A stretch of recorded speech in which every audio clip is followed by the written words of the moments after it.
Ross, licensed professional counselor supervisor, and I'm grieving. Thank you so much for joining us this evening for our live show called Buried Messages. Since our first episode, I have been dealing with my own grief, the ups and downs, and just trying to process it on a daily basis while seeing my own clients in my private practice. Since we met the last time, I've completed a book called Buried Messages, which I started a year ago. Initially, I was having a very difficult time putting my words and thoughts together related to grief until these most recent losses. My recent losses taught me so much, and I want to state it verbatim from my colleague, Waite Robeson. She said, "I did not die.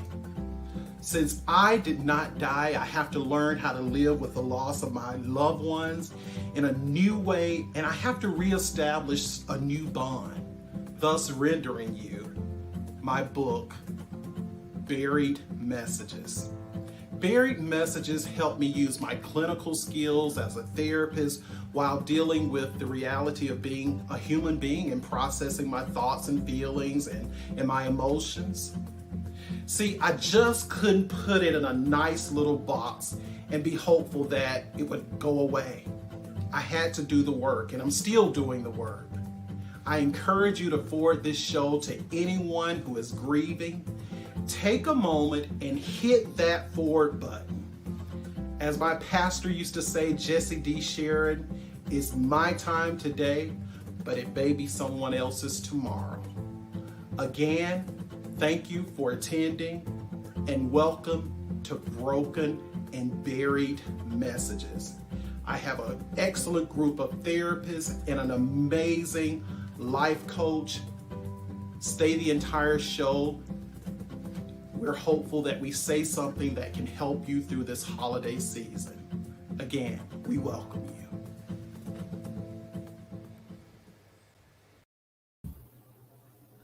Hello, I am Danielle Ross. As you guys have already heard, I am indeed delighted and happy that you are here today.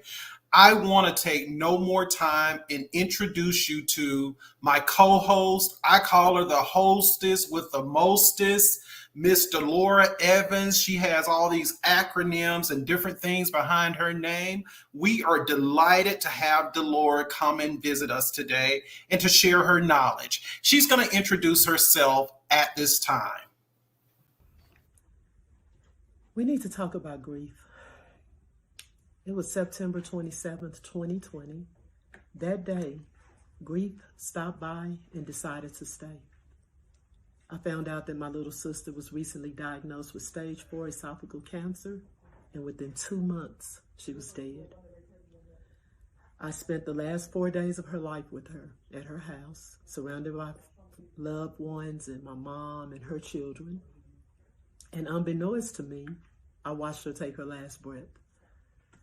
This is an assignment I would not have signed up for, but it was handed to me. So after my sister passed, within 2 weeks, I was back working. I had a full-time private practice. I'm a therapist. And I was seeing my clients. I was mentoring women. I helped with the obituary and the planning of her funeral, my little sister.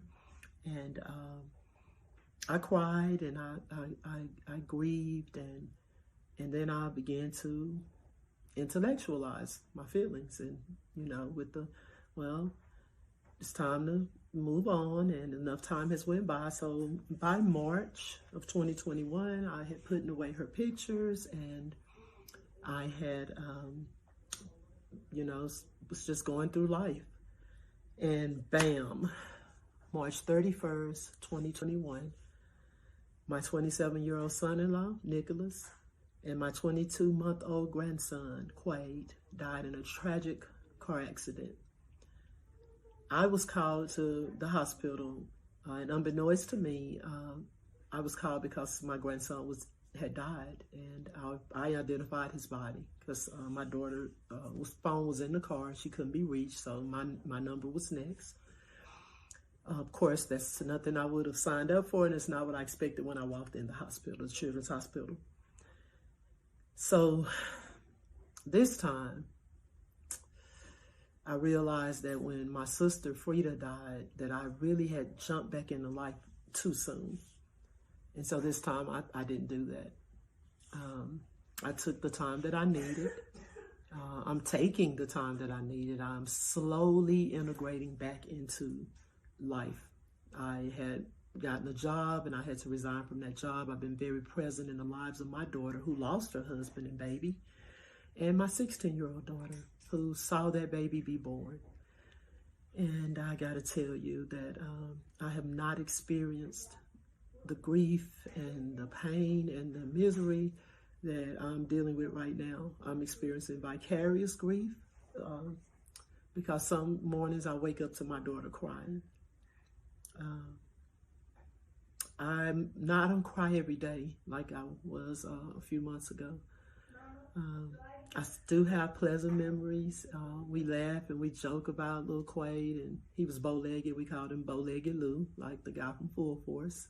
That's my nickname I gave him. And just remember the good times, the joy and the pain. But my name is Delora Evans. I'm a licensed professional counselor supervisor. I own the Full Fruit Empowerment Center. And I'll say, just like I said at the beginning, we need to talk about.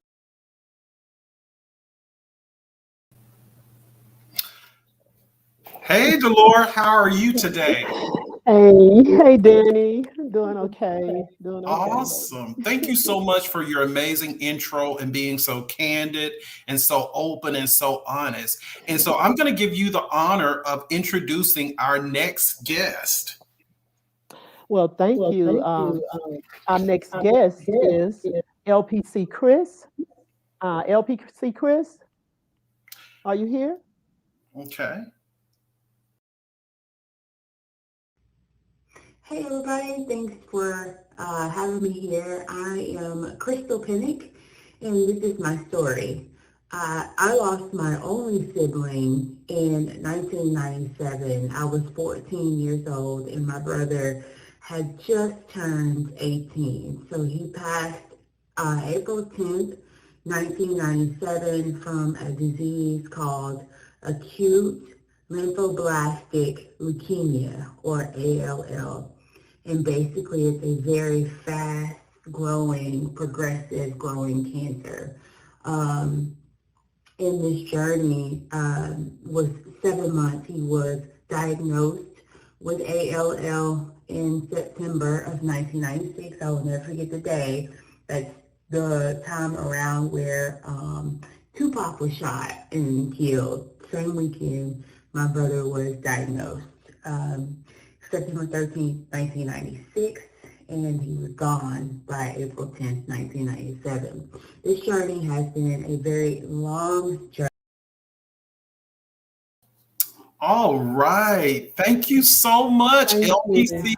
Chris. Thank you, LPC Thank you for Chris. being here. Yes, thank you. Thank you so much. Awesome. Well, I'm going to go ahead and I'm going to introduce Tay Robeson. And she is here with us today. We are so excited to have our certified life strategies coach, Tay Robeson.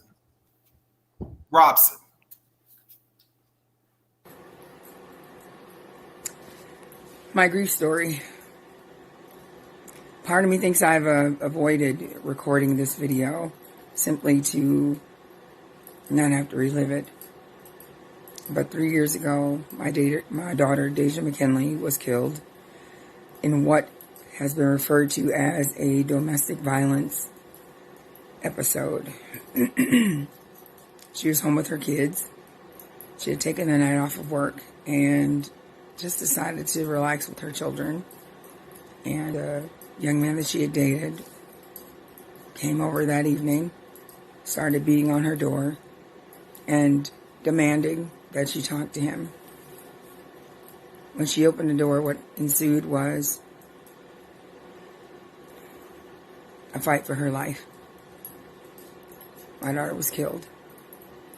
She was shot 5 times with her children in her home and left for dead.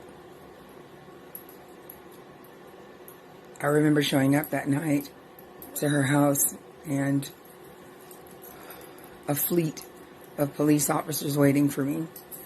My mother was there.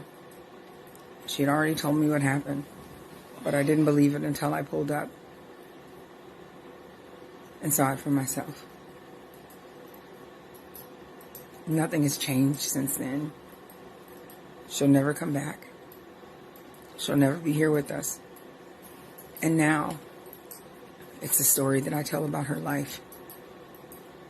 Even though there was far greater things about her, about Deja, about her life, this has now become her story. And I don't want to tell it again.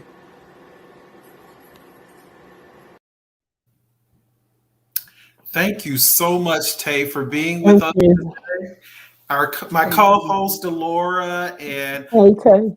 LPC Chris here. We have some amazing guests who are going to help us navigate this thing called grief. Thank you, Tay, so much for your candid story and being in sharing with us your grief. I'd like to go ahead and introduce our next guest. Is Rafis Neen. He is a good friend of mine, and I'm looking forward to you hearing his grief story. Hi, good evening. My name is Rafis. I'm glad to be here talking about and sharing about my grief story. This grief story about losing my dad to suicide. I lost my dad when I was early adolescent, young adolescent, critical age. And at that time, I lost my dad and I didn't know how to deal with this. How do you deal with losing your dad to suicide? I didn't know how to do that. And people around me were not prepared. And so silence took over. How do we deal with it? We kept quiet. We did not talk about it. And I like the title tonight about burying your grief, because I bury my grief. And for the next 10 years, 11 years, I bury my grief. I freaking bury my grief, and I did not talk about it. And this is very common, also very men macho reaction to we stuff our feeling, right? We bury things down. And my family also contributed because they kept the silence. And it was not until I went to college, away from home, away from the silence, away from the do not talk about it. And I went to college and I began to take psychology classes. And these classes began to expose me to the fact that I had not dealt with my grief, that I had not done the grief work or the healing, or at least expressing and dealing with my grief. And so I began to unbury my grief, and I began to do that work. And for the next 4 or 5 years, even into my graduate study, I was still dealing with my grief and healing and going to group and doing the work. And I'm here today to talk about how grief needs to be unburied, expressed. And if we do that work, if we do the work of feeling our grief, of really going through grief, traversing that grief, then we could really heal, honor our loved ones, and we could go there and help others. At least if we choose to help others, we could do that. But at least we could break the silence and heal ourselves, heal our families, and generation to come. Grief is part of life. Death is part of life. Once we embrace life, we embrace grief, then we really could fully heal better and move forward better. Today, I help other people deal with their grief as a psychotherapist, especially those that have to deal with the loss of a loved one to suicide, survivors, family members that survived the suicide of their loved one. And I do that work with them. But first, I had to heal and work on myself. So I'm looking forward to the conversation with my brothers and sisters on the stage. Thank you so much for inviting me, Danny. And grief and bury grief is something we have to talk about, especially for males and for brothers and sisters of colors, minority, where there's many homes where grief and many losses are not acknowledged, are not honored, and they're not talked about, and they're not given tools to heal. And there is hope, there is healing, and we need to break the silence. Thank you so much. I'm glad to be on the stage with so many of you, and I'm looking forward to the conversation. Thank you.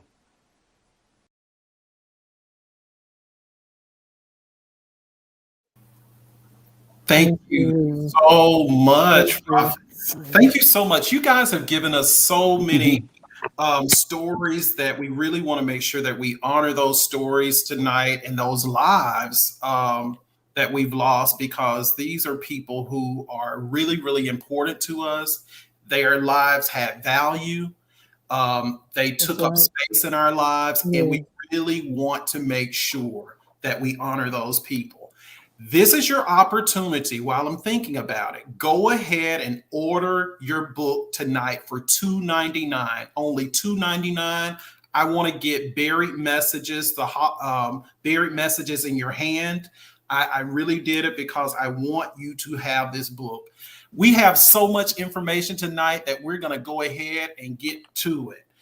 Delora, do you mind introducing our first video question? Yes, okay. Thank you. So our first video question is, it's what are some key strategies to help children cope and navigate during the holidays after losing a key family member? Okay. And that's Tamika Sloan. Let's hear from Tamika. Hi, I'm Tamika Sloan.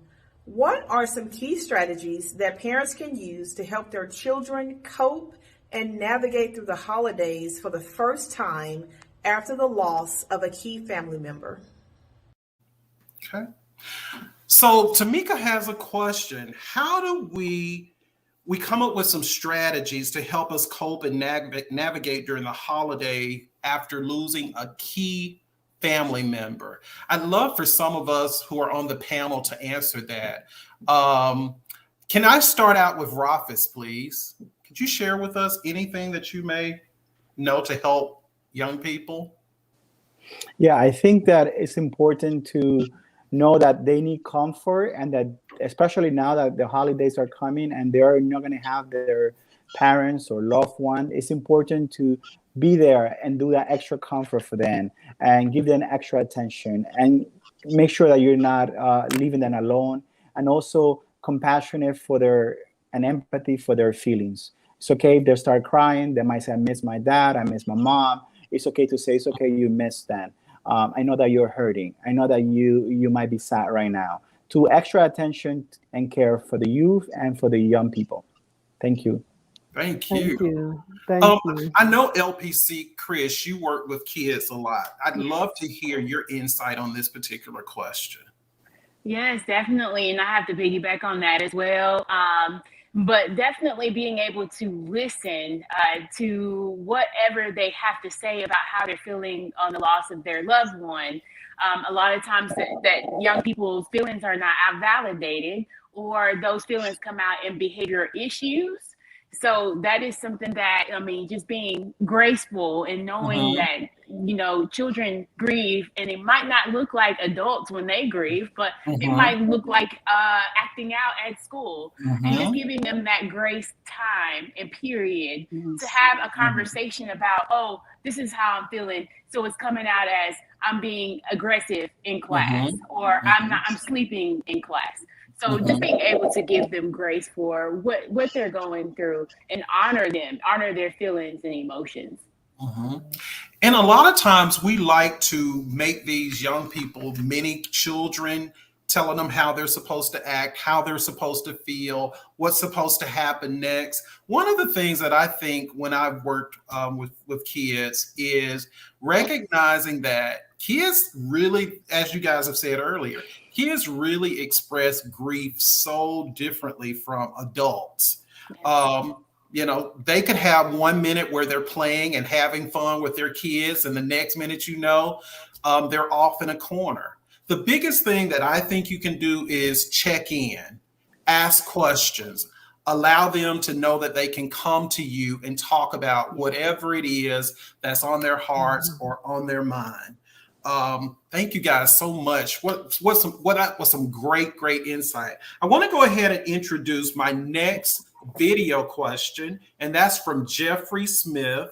And I'm going to send that to my host with the mostest, Delora, after the video plays. I'd love for her to give some insight in why Tay Robson.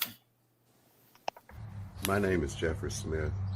My mom died in December of 2019. My question is, how do myself and my family balance remembering her and celebrating on Christmas time at the same time? Because it's been kind of getting hard. Thank you, Jeff, for that question. That is such an amazing question. And Jeff is asking, how do we balance remembering our loved one while celebrating the holiday at the same time? Because a lot of times we deal with that feeling of, I shouldn't be happy. I shouldn't be enjoying myself because, they're not here. And so I'd love to hear from my co-host, Delora. Would you give us some insight as to how you could help someone through the holidays with that particular question? Sure. And I want to thank Michael for asking that question and allowing us to see that level of vulnerability as he's seeking help to help himself and his family. One thing that I've come to understand is that there is not a cookie cutter defined color in the lines process of what we consider balanced and unbalanced. So as stated before, the children, if they're showing their grief and acting out measures, then we address that. If they're not, the children in my household, my grandchildren, they're not acting out or anything, and I thought I should probe at one point, but that didn't pretty much work. But my grandson recently came to me with a letter that he had written. He's 4, and he had written, "We're still with you, Daddy," and Quade. And so I was able to say, are you doing okay? Are you sad? He said, sometimes. And then he didn't say anything else, and he went off to play, and I hung that on. I'm gonna have that laminated. So whatever, to be able to, I don't know if it's gonna feel balanced, but remember this as well. We're always doing better than we feel most times. Just because I'm not feeling great or I don't feel, that doesn't mean that I'm not doing the best that I can. Right. With the remembering and just whatever feeling, like we will experience a full range of feelings about these events. So I have to honor each feeling and not awfulize the feeling, not say, well, I should be happy or I shouldn't be happy. And whatever I feel, just accept it. Right. That's how you feel. And I love that. Thank you so much. Tay, would you like to add to that? I know that you're raising your grandkids right now, so I'd love to hear from you. A lot of times with my grandsons, because we are such an open family and we communicate extremely openly, one of the things I've learned with my grandsons is not deflecting from what they're feeling. Let them feel it. It's okay if they're going to feel it. But it's also a great opportunity to celebrate their mom too, to bring her into that moment, into the space. If you're deflecting, usually most times when it's happening, it's because the people that are dealing with the child, it's triggering their grief. And so being mindful of where you are in your grief process? Are you at a place where talking with the child or checking in with the child is going to trigger you? If not, then go forward. If so, pick somebody else that the kid has a great rapport with and let them check in. Let that person stand in the gap with that child if it's too much for you. And so we do that with our boys. I love what you said, Tay, because I was thinking about a couple of clients I work with. Kids are so they monitor, they notice, they see. And a lot of times they're in tune with how you're feeling. I don't want to make mom feel sad if I talk about this. I don't want to make grandma feel sad if I bring up my auntie. I don't want to make my mom feel sad if I bring up dad. And a lot of times, I love what you said, be mindful of your own grief. Yes. If you can't talk about it, give that kid a couple of people who are in a place to where they're able to have those conversations with the kids so that they can have the outlets that they need so that they can process their grief properly. But if they see you crying and the kid is triggered and saying, oh, I don't want to see mama like that. Yes. I don't want to be bringing mama or dad pain. And so I want you to understand your kids are always still, they're trying to be little protectors. Yes. And so we have to level this playing field and say, baby, you're not necessarily responsible for my grief. But I do want you to know that I'm here for you. And these are some other people who will be available to help you. And if you see me crying, that's normal. That's typical. Yes. Oh, that's so good. Delora, can you introduce our next video person?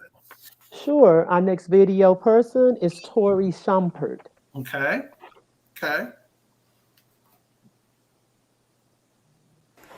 During the holidays, how do we honor our loved ones without making the meal a sad occasion?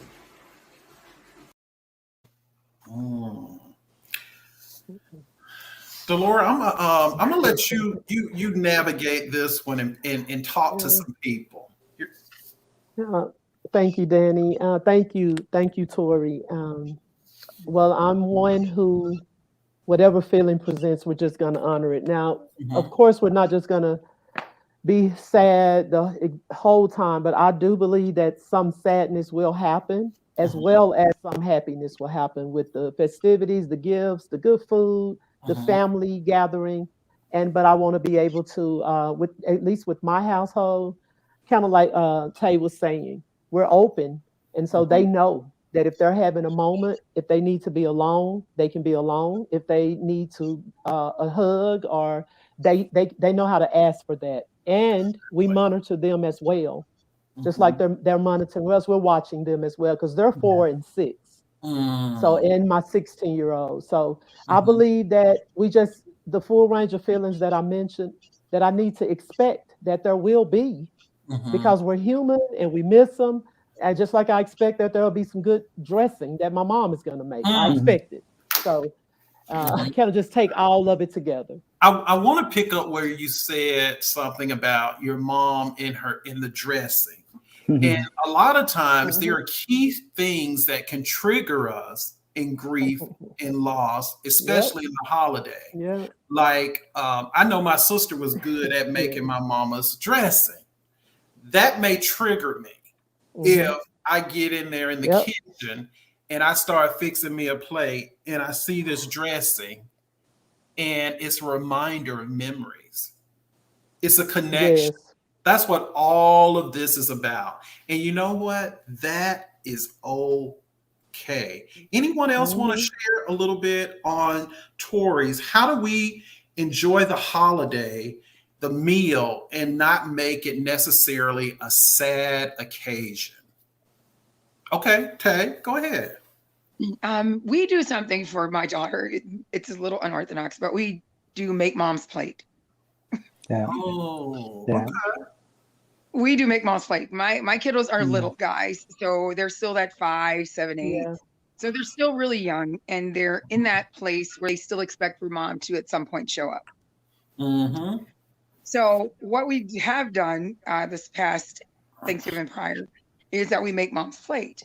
And they get to choose the thing that goes on mom's plate. And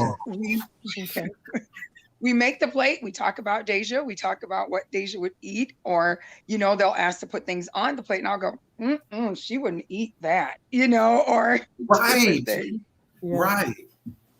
Remember her to train or to instruct or to give them lessons about her so they learn things about her.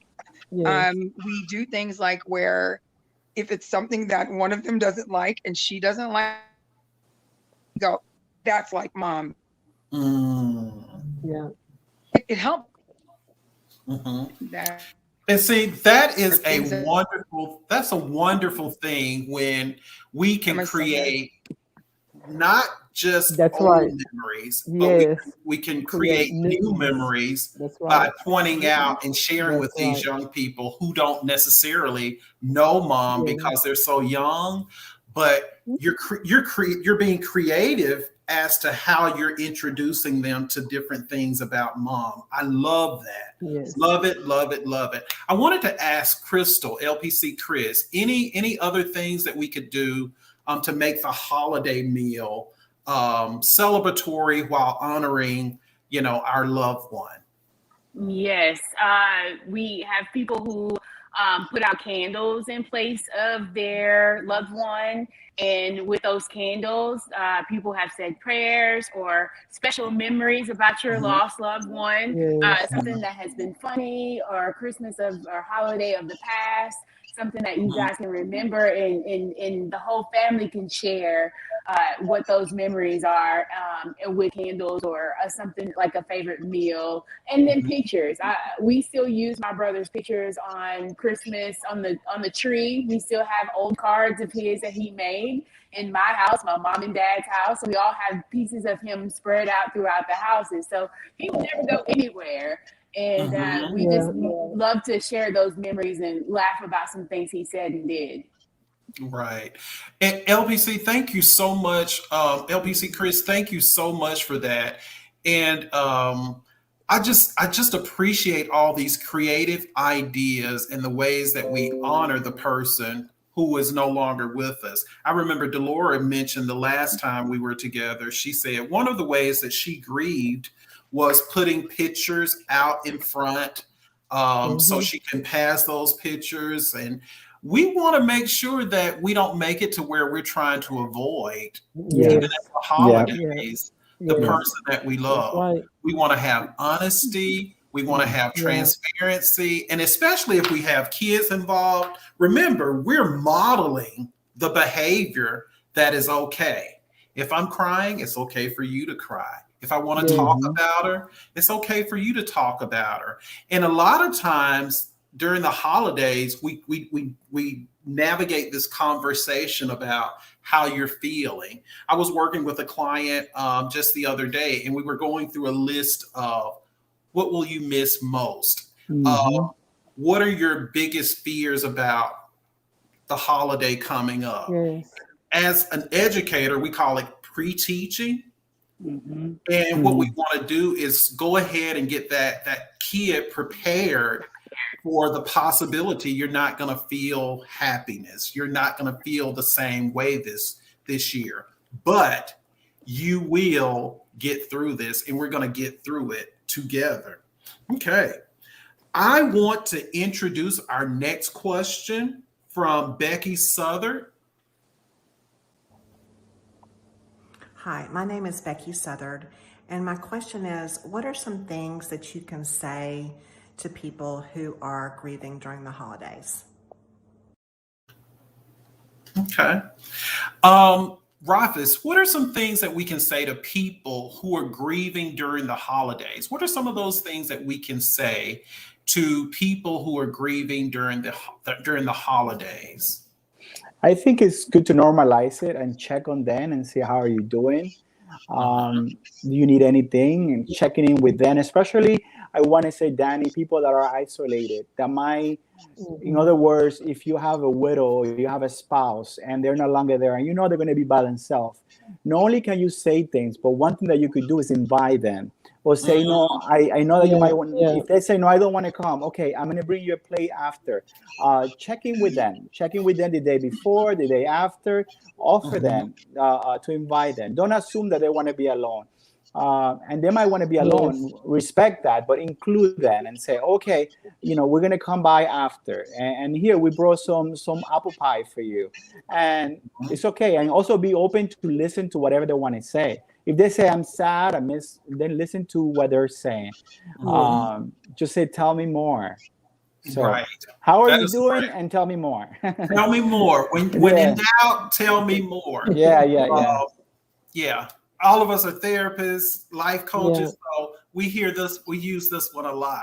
Danny, Tell me more. and I want to also caution, the worst you could do is tell them, cheer up. It's Christmas. Get in the Ooh, spirit. Get Yeah, happy. that is Do Yeah. not say that. Do not go too yes, happy either. yes.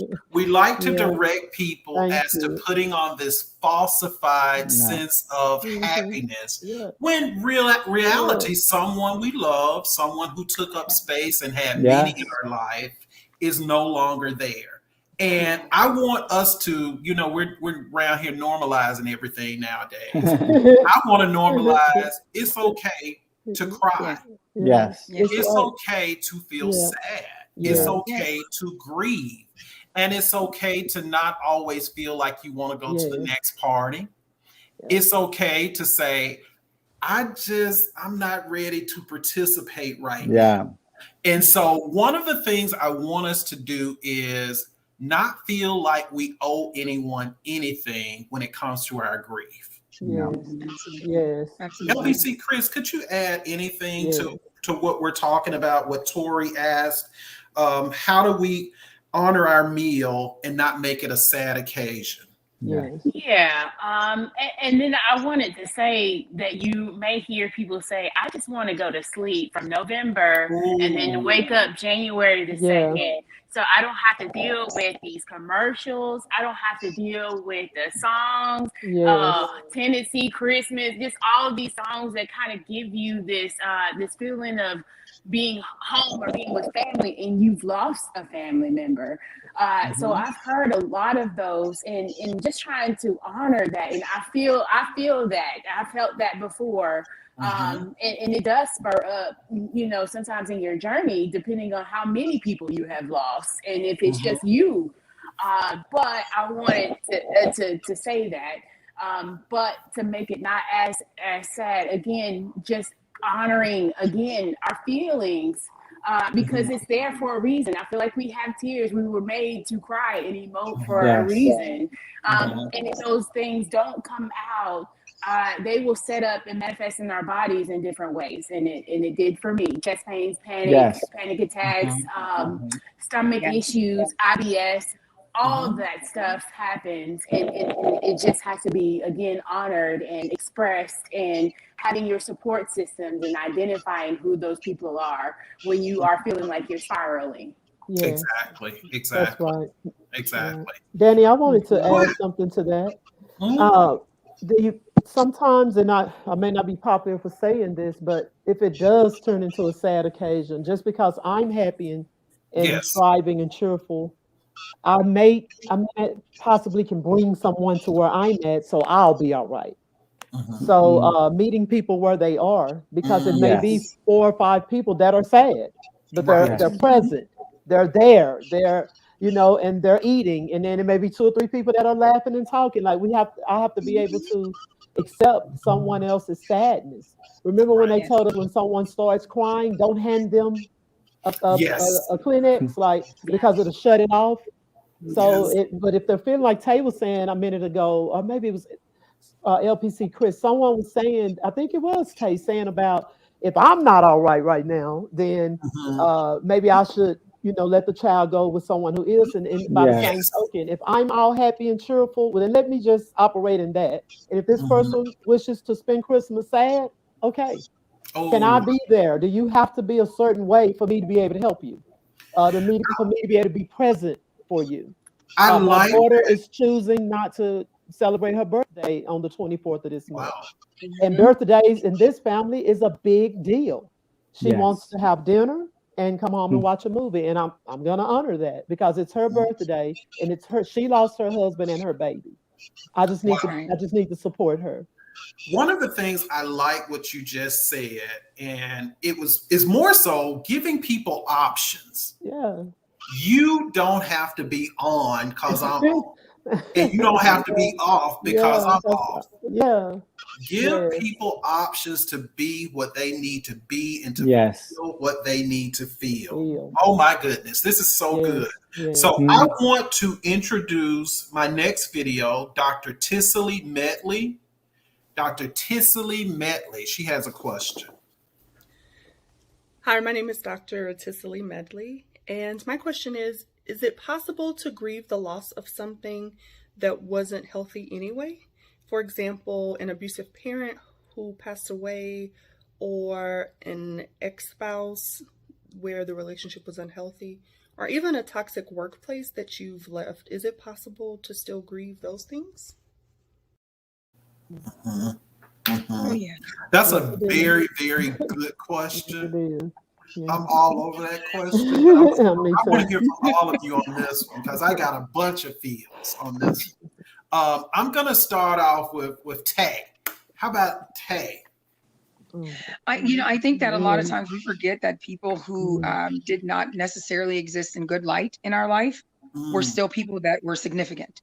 They were still people that we loved. They were still yes. people that affected our space and Yeah. who we are, to a degree, have had a part in creating who we are and shaping who we are. Yes, it's okay to grieve the loss of someone that wasn't necessarily in a good light in your life, because that Mhm. life still impacted your life. Yeah. Mm, their Yeah. So life. Yes. Okay. it's just about honoring them respectively, letting them take their proper place in your heart, in your memories, in your Mhm. grief journey. You may Yes. not want to remember them outright in smiles and laughter. You may need a moment to yourself where you say, I just need to step away and have Mhm. that Mhm. moment. Allowing yourself to say, though this wasn't the best part of my life, Mhm. it was a part of my life, because you are still there. You're Mhm. still alive, and it still affects Mhm. you. Excellent. Excellent. Excellent. Yes. Excellent. Thank you so much. LPC Chris. Yeah. This is disenfranchised, where you don't have the permission to Mhm. grieve these people and situations because it was quote unquote bad or negative for you, and you feel kind of like questioning yourself whether this is okay to even have feelings around losing something toxic like a workplace and things of Mhm. that nature. And this is something that that is natural to someone to want to grieve that. And it might look differently than if somebody you loved and nurtured and all of that. It Mhm. might look Yes. totally different, but you still Yeah. have some feelings around it because sometimes at one time you might have loved that person or that Mhm. place. Mhm. And then anywhere you spend time and energy into, I believe there's a time where you will feel a loss when it's gone. Mhm. Agreed. Mhm. I want to speak a little bit to the workplace. I'm not going to necessarily say toxic, but I will say that it took a lot out of me, especially around the holidays, November, Mhm. December. Yes. I Yeah. just want you to know, and I'm just telling some parents out there who are listening, your counselors are going through too. They are going through Yeah. too. I want you to Yeah. think about That's the good. COVID Yes. epidemic, COVID-19. I Yes. want you to think about Yes. grief and loss was already happening. I want you to think about we've already had a whole bunch of social unrest. We've had just our family issues. So we compound all of that together and we put it in a nice little, oh, and then we're stuck at home for months. And kids are scared to death about, am I going to be here tomorrow? What's going to happen to mom and dad? Are we going to have enough food tomorrow? Yeah. Are we going to Mhm. be able to pay for our lights being on? And Yeah. so I want us all to be in this together and understand that we're all going through. Yes, I'm a functioning therapist, but that does not mean that I am not going through just like you. So we're talking about a lot of grace. I want us to all give us grace this holiday season. And remember, we have choices. I want to go to Delora on this one too. That question with Dr. Metley about maybe bad relationships, abusive parents, toxic workplace. Mhm. And you know it was terrible, but you should be feeling some kind of way, or you don't feel some kind of way. Yeah. What's your thoughts on that? Thank you, Danny. The first thing, Mhm. because I'm sure we can all relate to that, whether it was a relationship, the workplace, any situation that wasn't necessarily a joyful situation, and then when we're out of it, we tend to maybe miss it or grieve it. In my experience, I had to grieve the expectation of what it ended up being. I really had to say, no, I really want to retire from that place or something. I really like this guy. And, I had to be able to walk through the feeling of how it had to end. Mm-hmm. Also, I balance that with knowing that if I can walk away from something that is unhealthy for me, then that's some strength that I gained. So I have to balance it with the Mm-hmm. other side of it. It's like I left that. I've worked at a domestic violence place. I've worked at the family place in Yeah. Dallas. And a lot of times people return to that situation because they miss the person, because it was a void taken away. Hmm. And it isn't until the person acts out again that they say, oh, well, this is why I left. But when the person is not there, there's a void and we have to fill it with something. So we won't want to fill it with something equally toxic or unhealthy, so we just have to kind of be able to fill that void that situation created. Mm-hmm. There's this idea I think I'd share with my clients. I said a lot of times when we're going through difficult situations, we always reach for something. Some of us reach for food in these hard times. Some of us reach for healthy coping mechanisms like music, like going for a jog, going for a walk or something like that. And then there's also some of those things that are not so helpful to us. There are some people who reach for sex. They reach for things to make them feel good temporarily. And you know what's going to happen after that, sweetheart? You still going to have the same feeling after you reach for that particular thing. Yeah. Rafis, I'd love to hear from you on this same question as well. Yeah, I think another thing that we need to remember is that if we are something that the person was not good, or something or someone was toxic or not the best. You were talking about work environment or places that we lost, or people that we lost that were not good for us. We have to connect to that pain of wasted years and wasted energy. We have to grieve for that wasted time. I know I think about some places where I waste a lot of time. I waste a lot of nights, a lot of worries about places that I was trying to fix, and a culture that I was trying to fix, and I couldn't. And we waste a lot of time. And so sometimes we're in a relationship that was really bad. When that person is gone, we kind of are relieved, but we also have to connect to the pain of the wasted years and the wasted energy that we gave that person or that place. Thank you so very, very much. I want to do a commercial break real fast. You guys are phenomenal guests. You guys have some great insight. I'm just so happy to be on the same platform with you guys.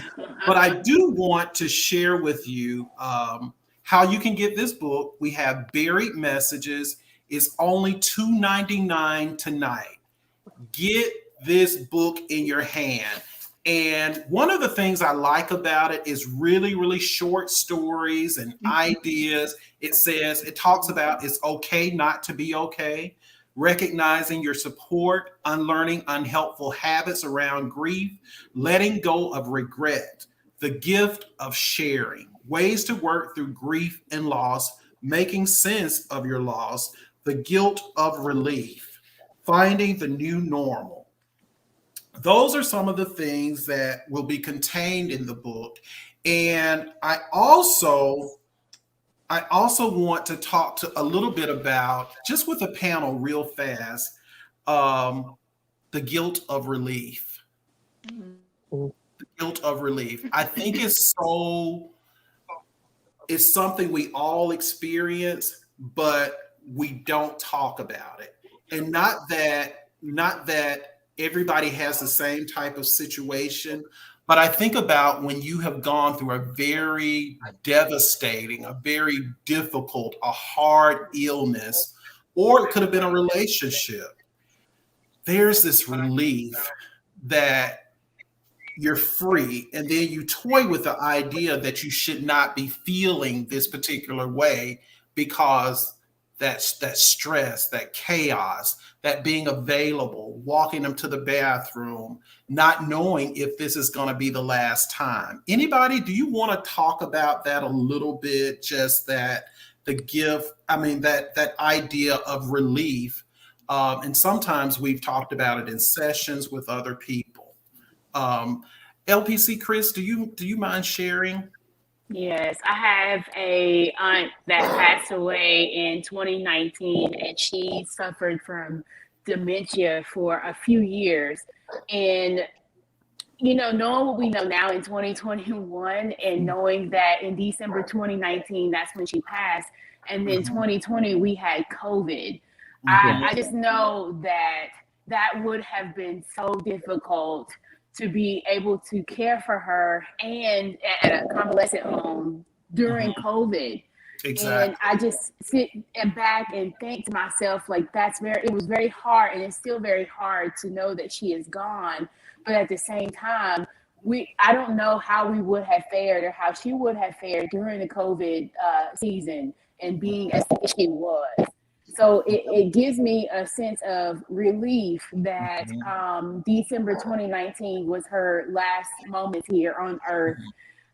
But there are times where it's like, oh, you want to hold on to everybody forever.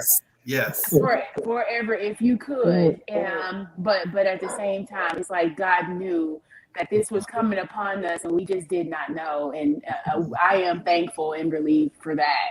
Yeah. Excellent. Anyone else want to speak to that? How do we deal with the guilt of relief? I deal with, I don't know if it's a guilt of relief, so to speak, but it is more like, I think Chris hit the nail on the head with just our changing times, where we are as a people, as a global nation, as a global community. We're a very spiritual family, so we talk about changing seasons and the way the world is progressing and how difficult things could be. There's this odd sense of grief that you almost can't, not grief, but relief that you can't put your finger on. And my daughter's not here to be a part of those things, not here to figure out if she wants to vaccinate her children or not here to figure out if she wants to work at home, or can she do this? Can she provide for her children? There's this beautiful blossoming relief where it's got, you know what? She isn't here to have to watch these things, to endure these things, and to watch her son. She has a very severe asthmatic son, and he has struggled so much this last year with his health, and just not having to be here to watch that, or feel hopeless or helpless in his journey with his medical status and the different things that are happening with him. So it has produced this odd sense of relief that's almost empowering. Exactly. It's like, you know what, God, everything respectively is in its place, and I'm thankful for that. Hey, I so agree with you. I've had many of those same types of ideas about some of my loved ones who've gone on prior to this year, it's just so much now, so much to contend with, and you recognize that it's sometimes a very difficult place to try to make all these decisions. I want to ask you guys, as my panelists, if you had a 30-second message that you would like to share with someone who is grieving. 30-second message. This is your 30-second commercial on grief. What would you tell them? And I'm going to start with my co-host, Laura Evans. I'd like to start with you. It's my tried and true belief that you can't heal what you don't allow yourself to feel. The only way out of the feeling is through it. And that's through that feeling until another feeling comes. So that's what I'd like to say, that you cannot heal what you refuse to feel, whatever the feeling is. Thank you. Delora is quoted in my book with that statement. And Tay, I want Tay. And Tay said something so profound to me the last time. And you said, I did not die. That stuck with me. That resonated with me. I want to take your moment. Go ahead. I think that this was okay. Isolation. Let's go to LPC Chris, and we'll come back to Tay. Okay. And Well, I know for sure that this is something that my dad and I say during our grief support groups, and it's an old Midas commercial, I think he says, but it's pay me now or pay me later. And I love to add, and if you pay me later, you're going to pay me greater. And that's with grief. If we are not expressing our That's feelings good. or giving ourselves Yes. grace, it will show up in other things, and it will be a battle. If you don't give it permission at the start of it, it will be a battle at later stages. So yeah, pay me now or pay me later, and even later it's going to be greater. Come on. Pay me now or pay me later. I like that. Otherwise, it's going to be greater. Come on, Rufus, and tell us something. I want to say two things. Yes. Two things I want to say. First is that we really need to feel our feeling, like they said. We need to feel our feeling. And the other one is that we grieve because we miss that person, because we love that person. And love is eternal, Danny. Love never dies. Love never dies. Our love for them will be eternal. And we always miss them, but love is eternal and love never dies. All right. That is so awesome. Tay, let's try it again. And if not, I'm gonna have to interpret what you think. Got to read a mind. That's okay. What I was going to say about grief, if you're dealing with somebody who is in this time where grief and mental health and self-care should be the highest, remember where you are. Nobody's expecting you to be where they are. Grief is not a race. It's not a race. You pace yourself and be clear about what you need. Don't shy away from telling people what you're experiencing because you're afraid to trigger their grief. Let people be there for you in your grief. The only way we're going to get to the finish line is if we hold hands. Yes. Oh, wow. That is so profound. I couldn't have said it better.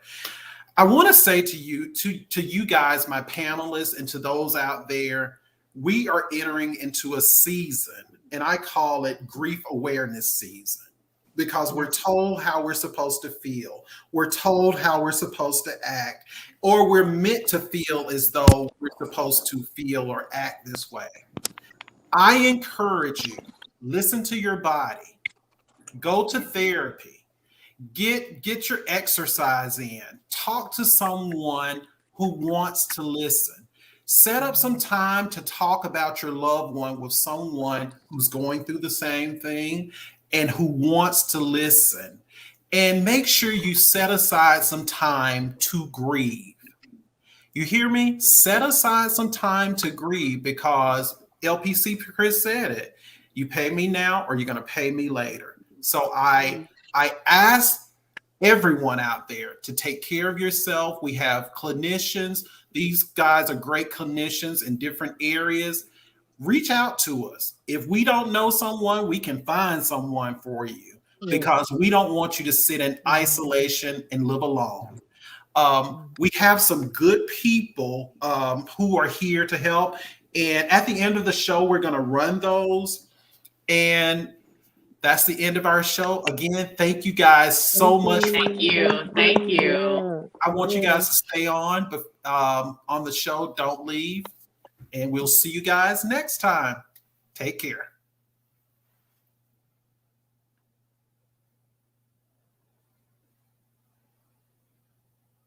Be honest. Communication isn't as simple as just saying what you mean. We often hear, "Why don't we talk?" or "You never tell me anything," from the people we care for most in our lives. What causes you to be misunderstood? Get to the bottom of what prevents you from communicating what you truly intend to say. Register for DLR counseling groups I Communicate Men's Forum today at www.themessages.net and learn how to take your communication style to another level. Improve your communication style at home and work. Be heard in a respectful way. Show up to conversations with your partner and family. Have healthy conversations. Re-establish verbal intimacy within your relationship. You have the option of joining us in Arlington, Texas, at the Bob Duncan Center in person, or you can view online. We look forward to seeing you, Saturday, November 13th at 8:30 a.m.